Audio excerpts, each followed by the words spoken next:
Hello, welcome to We Have Issues. I'm Anthony. And I'm Stevie Wildcard. And every week, Stevie Wildcard and I get together and we do our best to overcome the various issues and obstacles that life throws our way in order to get something done. Most recently, we've been working on a supernatural superhero culty comedy comic called Deathless. It's one of my favorite things that we've worked on so far, and now we're on issue 3. Steven, how are you feeling? Issue 3. I'm gonna be honest with you. The Like on my side, I feel like you're doing way better now. Like you're starting to like speed it up. Like your pages are coming now, and I need you to sit back it up a little. No, I'm kidding. It'll never be enough, ladies and gentlemen. Unless I can produce an entire issue in 1 week, and then we would just be like, Steve, why can't you get 4 issues done in 1 week so we could have multiple properties going at the same time? It's not a bad idea, Steven. Okay, so here's it's not a bad idea. So this is what we do. No, but honestly, how did it go this week? How are you doing?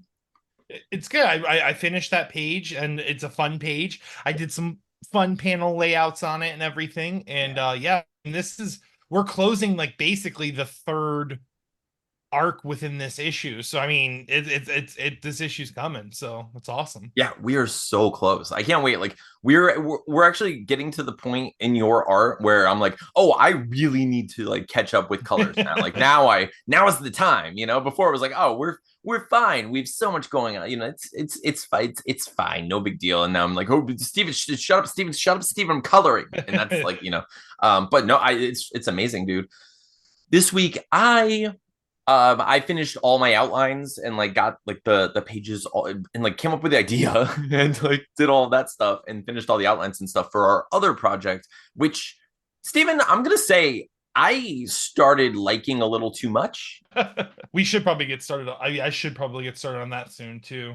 To get Dude, that like, and I'm gonna do my best to get those pages done as fast as like possible. So.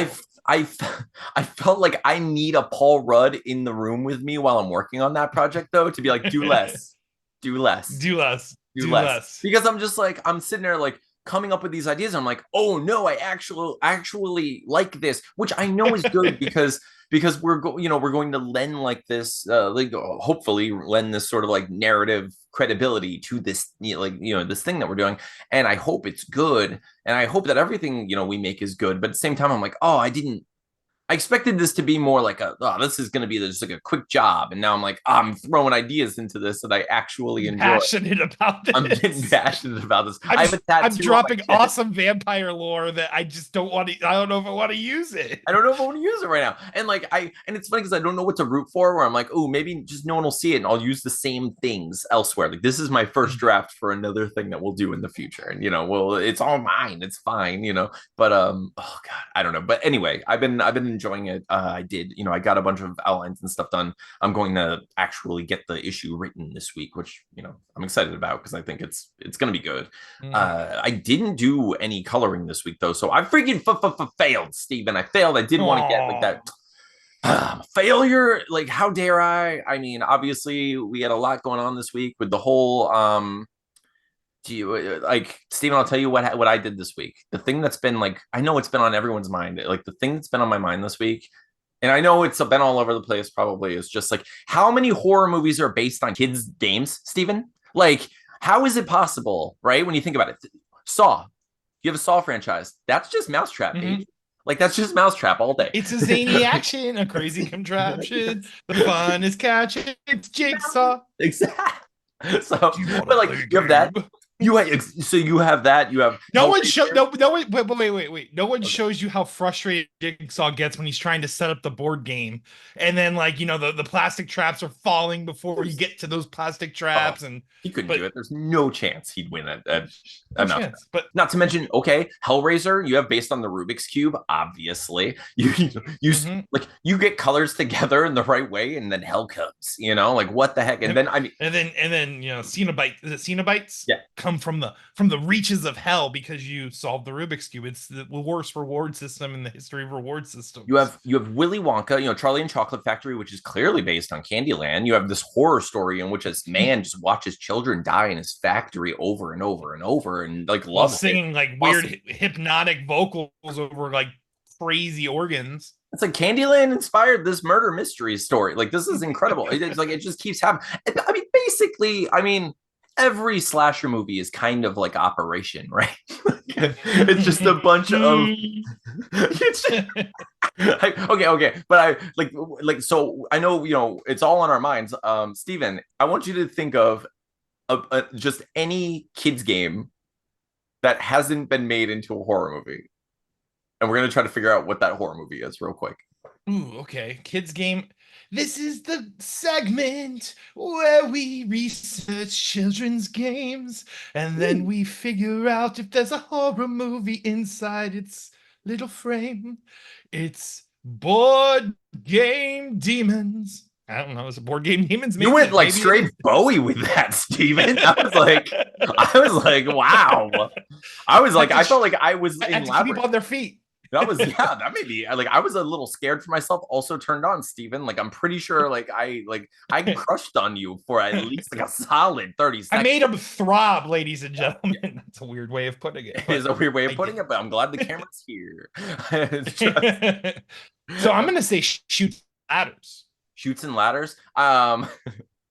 Okay, first of all, shoots and ladders is definitely ladders to hell, right? It's ladders to hell with like a bunch of guns, right? So it's like there's a squad that's going down into hell for some reason to like extract because I mean money is the root of all evil, right? And if money is the root of all evil, there's like a huge sum of money in hell, so they take the ladders down into the underworld to extract the root of all evil, which is the main golden prize, monetary gain. Exactly. But yes, and then they'll lose their souls while trying to take out demons with their shooting and such. All right, Steven. And then the end of the movie's like, everyone thinks it's a ladder to hell, but it's really a chute, and you just slide down into like the final ring.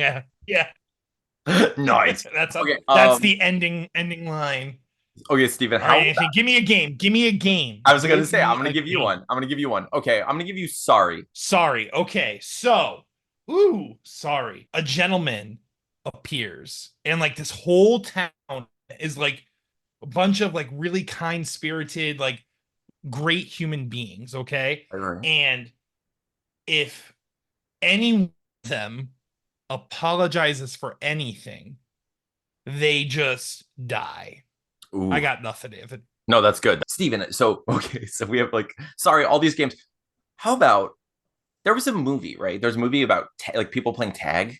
I think like the easiest one would probably just be like hide and seek, right? Like there are so many creepy ways to do hide and seek. Like wouldn't it be really crazy if like you were walking at a job, like a job site one day, and suddenly a guy like was just standing there around the corner and you're like, oh man, you scared me. And he's like, you found me, Steven, after all these years. And it turns out it's like some kid you were playing hide and seek with, like in your childhood.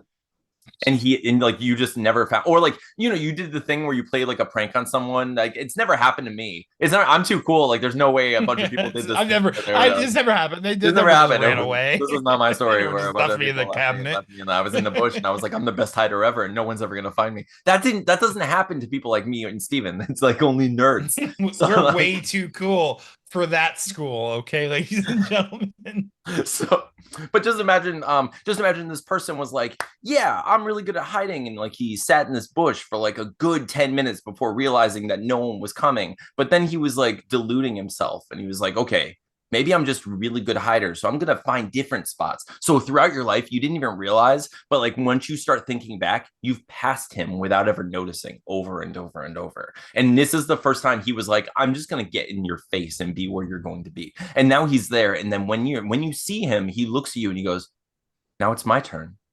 10, 9, 8, 7, and then just like, fuck, do I fight this guy now? Do I run? What is this? I don't. Just Peter Griffin run all the way down. Yeah. Anyway, but that's that's the concept of someone just looking at you and then closing their eyes and counting is very terrifying. Just in and of itself, right? It is, because it's like, what happens at 0?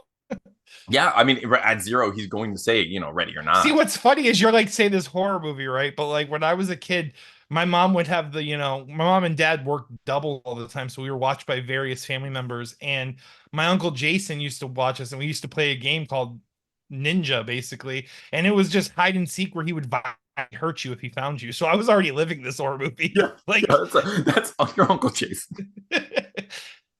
like he would find you, It's, and you don't want to be found.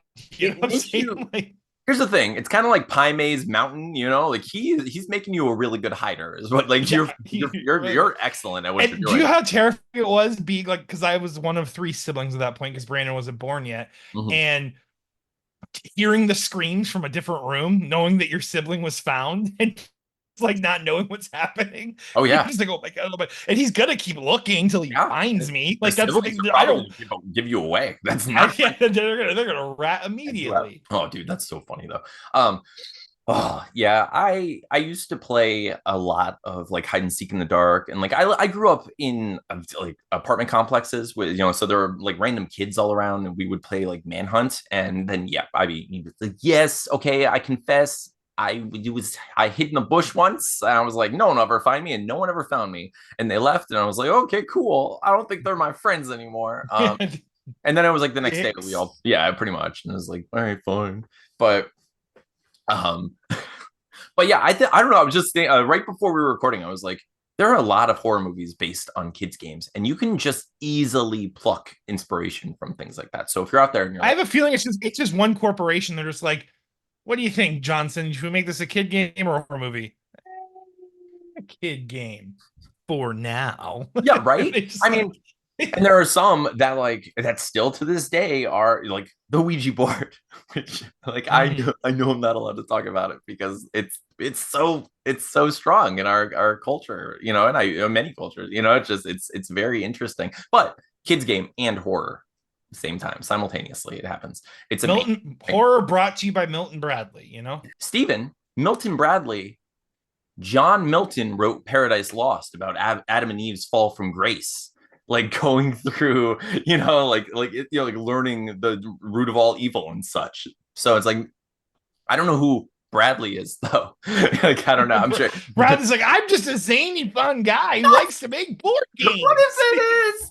What if it's what if, like, you're clearly Milton and I'm literally Bradley. I mean, I feel like this combo already exists in front of the very people's eyes that are listening to it's this. the best thing there is though, right? Like you get like the really dark and broody, like, oh yeah, there's darkness everywhere and it's all pervasive. And then there's a person who's just like, yeah, but what if the dominoes knocked each other down and there was a mouse that got trapped? Like, what? Wouldn't it be so fun?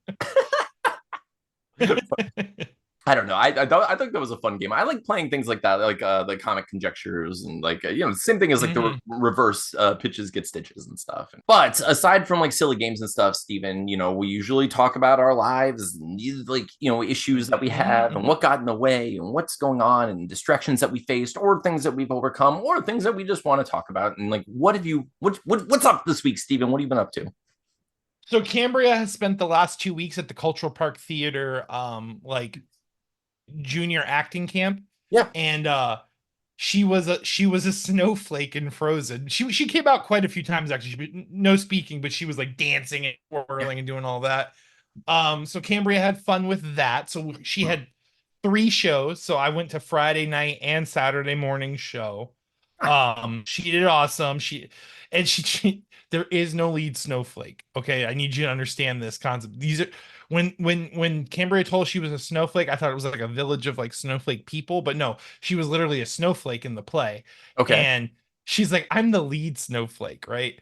Which it's Cambria's world. We just live in it. You know what I'm saying? So like, yes, you are the lead snowflake. So Tina bought her like a really nice white because we had to buy a white dress for her. So Yeah. Cambria got this like white dress, and like all the other snowflakes are in like a single cloth like white dress, like a very like normal cloth white dress. So Cambria basically became the lead snowflake. They're supposed to all look different. She was the only one that understood the assignment. She's like, I'm the lead snowflake, so yeah. this is what I'm gonna do.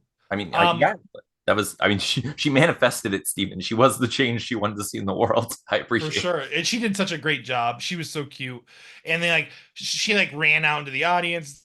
Park's doing. It seems like that area. I don't know if you've been there in a while, but that whole area is completely different now. Like the theater is still the same theater, but like the park around it and all the like the rose garden landscaping and stuff around it. Yeah, it's all really nice now. So nice. Yeah, so that was that. Yeah, that's where I used But to like. We used to live on that road, so I used yeah, to like take Atlas there every day. And we were like, that's where he learned how to walk upstairs. Actually, that theater. I used to that's go eat that awesome. theater and like walk upstairs with him and stuff. Like it was really cool. I went in there once to ask them how much it cost to rent it because I was writing a musical, and I was like, it would be really Mm. cool to perform a musical here. And then he told me it was like $1,600, which is like doable, but at the same time, when like you're a single or like when you're a dad, and I'm just like, I don't have $1,600 on me right now, and I can't just rent out a theater. Hmm. But yeah, it's pretty doable actually. We should think about that in the future at some point. You But charge you because I mean, like for example, for the Frozen play, it was $10 a ticket. You know yeah, what I'm saying? So like, if you know enough people, and then each yeah, person comes in and pays the cover charge, that'd be cool. yeah, for sure. Play it again. What else? What But else happens to you? Cambria's play came into. I knew Pokemon Go Fest was this weekend, but Cambria's play kind of came up, and the other play was Camp Rock or something, and I knew Cambria would prefer Frozen, so like, so the first day of Go Fest, it was a crazy day because like to the early show, and then I went out with my brother and like drove around and stuff. And actually, I think Tina did end up joining us after the first show because Tina plays Pogo too now. So, but yeah, so yeah, Go Fest is a bigger. It's if you play Pokemon Go, you'll know it's the biggest event of the year for Pokemon. Like bunch of shinies, bunch of fun stuff. So we basically my siblings and Tina and I just had a blast, went around doing Pokemon Go stuff. So it was cool. Yeah, that's Good awesome. weekend. Yeah, that's really awesome. I just hung out with Atlas. We played a lot. We went to a few places, like arcade stuffs, just like basic stuff. Played around the house a lot. Had some like like today. We've been watching a lot of Bluey lately, and they like every once in a while they come up with like a game on that show, and I'm just like, well, this is gonna be my life for a good month, and I'm just like, which like I like it because it's like I'm so used to having to sit there and brainstorm and come up with all of these things to like I'm gonna keep you busy, let's do stuff. But like we watch Bluey and like they're like, oh, we're gonna do a music mode thing where like throughout the day you have 3 times where you can tell someone like, or dance mode. He's like, it's dance mode, time to dance, and like, and you can't say no, So I'm like, oh yeah, we're gonna do that. We're gonna be in public, and I'm gonna make you dance, and you're gonna make me dance, and we're gonna ha ha ha. But then like we like alter like now we're having dance offs, and I don't want to say this too loud. I'm gonna whisper this so he doesn't hear me. Can you hear me? I can hear you. Okay. Atlas believes with his entire heart that he is the best tap dancer in the world. Okay. Oh no. Is this like Ted Mosby with whiskey and freestyling? Yes, it is. It's the In beatbox. beatboxing? It's beatboxing, yes. Dude, 100% the Ted Mosby beatboxing situation. I like, and it's so cute because it's not like to my mind, listen, the whole point is to like express yourself and live freely and have fun. So it's fine. However, what I imagine when I see it is like a consortium, like a huge amount of people doing this like simultaneously, like as if he planned this. He's like, let's do this. We're all like in synchronized dancing, and it just is the funniest thing. Just, oh my god, dude. Yeah, so I did that. I worked on some songs and stuff this week, and like I turned stuff in. Dude, that's been really interesting and fulfilling because I've been getting commissions to write songs for people from Arnold's voice, like in Arnold's voice from That's awesome. Stupid. And it's just like people who really like the show who are like, oh, I have this D&D group and I'd like you to do this about characters. So I did one. I was nervous about it actually because I was like, oh, this is more work than I expected this one to be, because I was like before it was like Levi hired me and they're like they wanted me to write a song about Tremors. I was like, I already know all about Tremors. I can write a song, like no problem about Tremors. No research required. No, yeah. Yeah, like there's nothing additional. It's just like my perspective of Tremors. Here it is. Here's a fun story. I can make it rhyme. Let's go.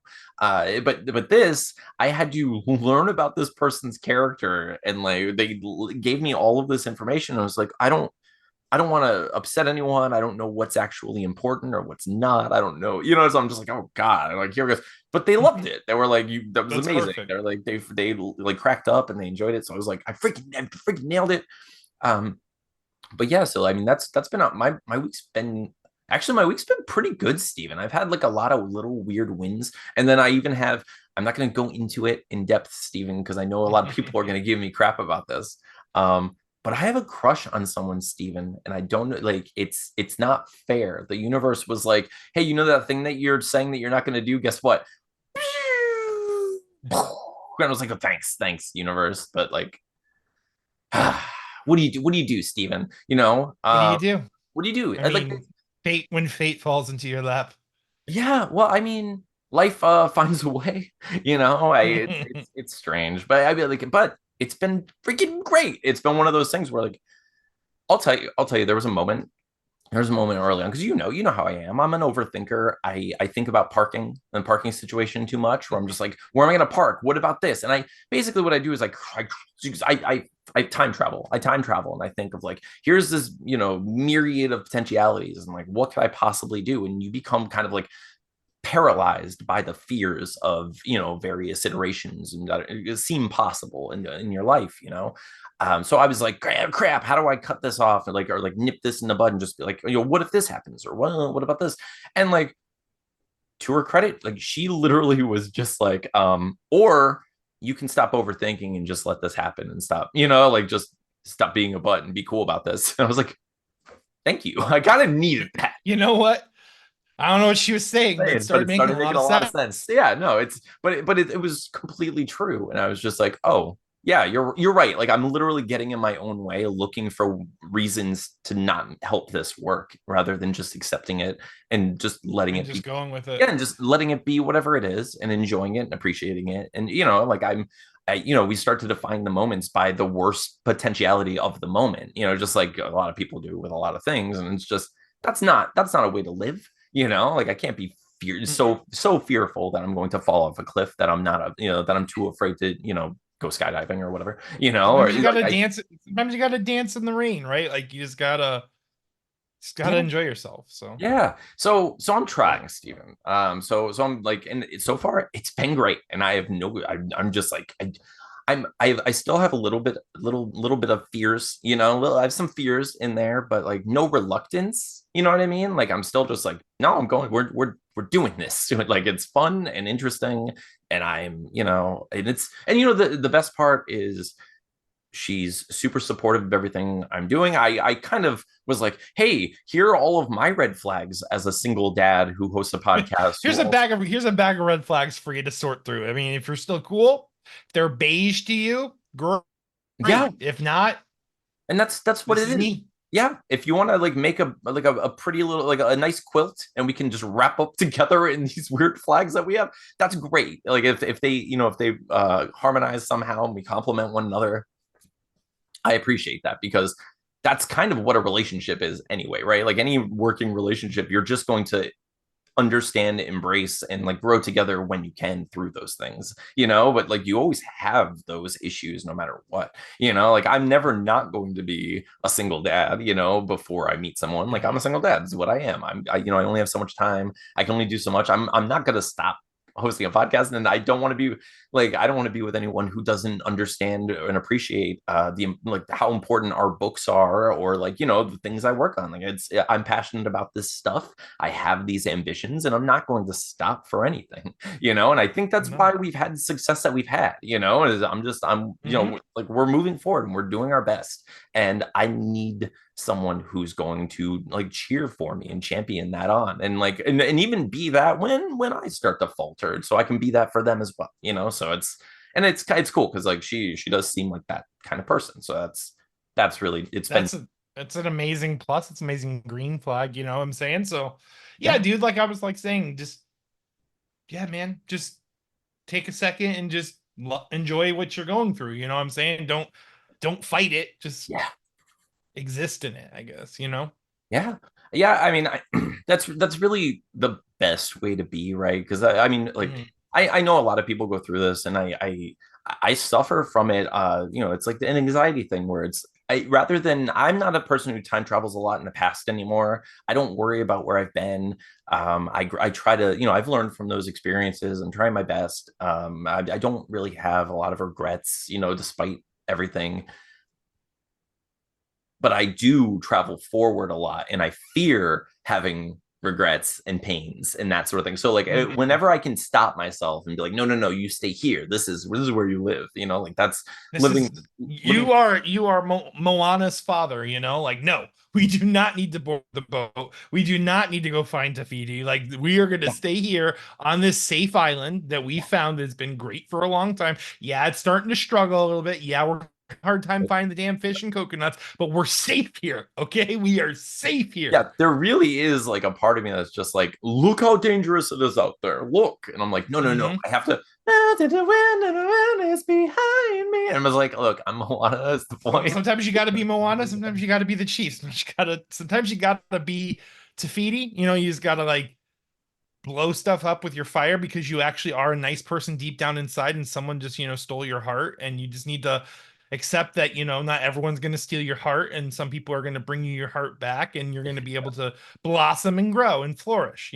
We found it, Stephen. We Beautiful. See, found I that's was like as we far as found it. looking for the We were bowels of looking for it. I disagree. saw it. We are I like, which found it. Moana character is Anthony right now? Like, he's someone. We know he's someone in Moana. Probably a multitude of someone's, as we all are. But yeah, that freaking happens. But however, Stephen, we do have to think about the future a little sometimes. So, Stephen, we're supposed to be launching a Kickstarter soon. My question to you is, are we going to be ready by next month to launch a Kickstarter for Deathless issue 3, or should I launch a Kickstarter for my first short film? What do you think? Like, where are we? Well, I feel like Deathless is. I mean, we are further along than we've ever been before launching a Kickstarter in the past. So I think Deathless is pretty safe at this point. Yeah. You know what Okay. I'm saying? And I think everyone probably wants to read issue 3 of Deathless. I'd Heck yeah, dude. assume. I know a lot of people who want to read it, thankfully. And if you're out there right now and you haven't read Deathless, check out wehaveissuespodcast.com. We have we have the first 2 issues of the book there. We also have like digital copies of our very first book and a couple other things. Check it all out. Otherwise, if you've read Deathless, thank you. Thank you for showing up for us. We're sorry that it's been taking us a little bit for this one. Life is silly, and we're doing our best. I love this. I love what we're doing, and I think that the book it's looking beautiful and it's coming together. And you're right, dude. Like we are way further along than we've ever been in a project. For launching a Kickstarter on it. Yeah. Yes. Like I said, we're like this. I mean, like the page I just finished, like the next page is her like basically nudging them along to do their thing, and then the big thing happens at the end of the issue. I mean, that's basically what's left in the book. So yeah, it's pretty crazy. Dude, it's so okay. So this week I am going to begin setting up a Kickstarter for it because we want to start getting those like follows and the subscribers and the like pre-launch people who are like become aware of the thing. I want to start getting all of the like fun stuff together and figure out what sort of rewards we're going to be doing this time. I know we've learned a lot, Stephen. I know we've learned a lot. I've learned a lot. I know what we've done wrong in the past. I know how to fix it in the future. Like I think I got it this time, Stephen. I know what to do. And like I think this time it's going to be pretty awesome. And I hope a lot of people show up. I think they will. I think like I don't know. So far I've seen a lot of people, especially like around episode 200, where like a lot of people were saying how excited they are for issue 3 and like they're ready for more Deathless, and it feels so good to hear that and like know people are still around. So, but what are you going to work on this week? I'm going to continue pushing through those pages. I'll definitely finish a page, and then I'm going to try to push for a little more. So we'll see. But I will definitely finish another page this week.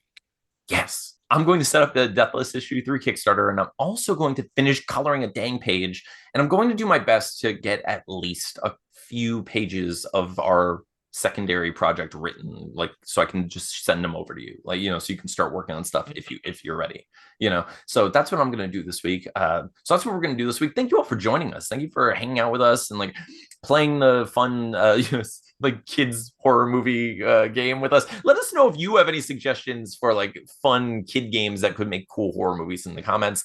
Let us know what you like if you're excited for Deathless issue 3. Also, if you're out there right now, Levi, and you're like, I want you to make a movie, please make a movie. Like I like just launch that Kickstarter, just make the movie. I'm going to. We have to prioritize a little. Steve and I have been doing this together. I can't be like, it's all about my movie. So we'll get the not to mention you have Deathless issue 4 mostly written, so it's actually smarter 100%. to launch 3 first, because then I can start working 4 while he's getting everything ready. Oh no, dude! Like Deathless issue 4 is finished, right? Being written. That's what I'm saying. Yeah, you basically, that's what I'm saying. Is almost it's finished. ready. Yeah.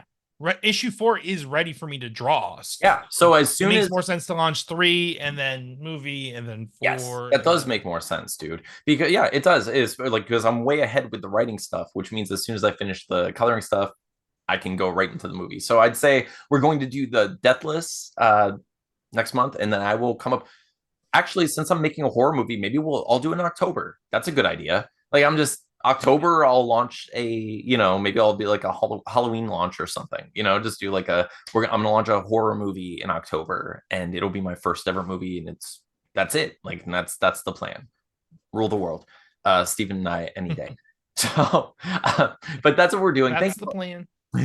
Thank you all for joining us. Thank you for being a part of this colony that we've been growing for so long. If you haven't watched our Olin Rogers episode from last week, that was phenomenal, and I can't wait to have him back. It was so much fun. We're going to have another guest soon if he contacts me again. I'm just going back and forth, Steven. Just going back and forth with people. Who am I? You don't want to get jammed, okay? Like you want to get jammed up. But we're going to get some fun people on the show, and we're going to have a good time. And no matter what, we're going to launch issue 3. It's going to be fantastic, and we're just thankful that you're all here. We love all of you, and we really appreciate the heck out of you. Steven, what would you like to say to the people? Thank you so much for tuning in each and every week to our babbling brooks of mouths. We appreciate and love each and every one of you. Thank you so much for your consistent and constant love and support. Yeah, we love the heck out of you, and we hope to see you next week. I'm Anthony. And I am Stevie Wildcard. This has been We Have Issues. We'll see you next time. Boom! Boom! All right. Wait. Boom! David Bowie, boom! All right. Nailed the David Bowie, boom!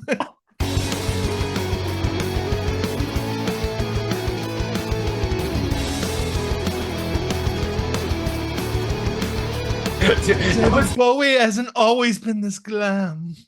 I used to say Biddy Bam Boy.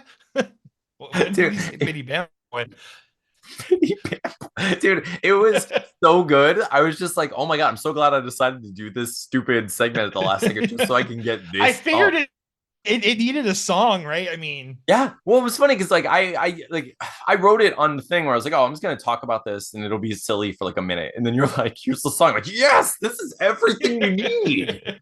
I love this. Oh, dude, this is officially a segment now.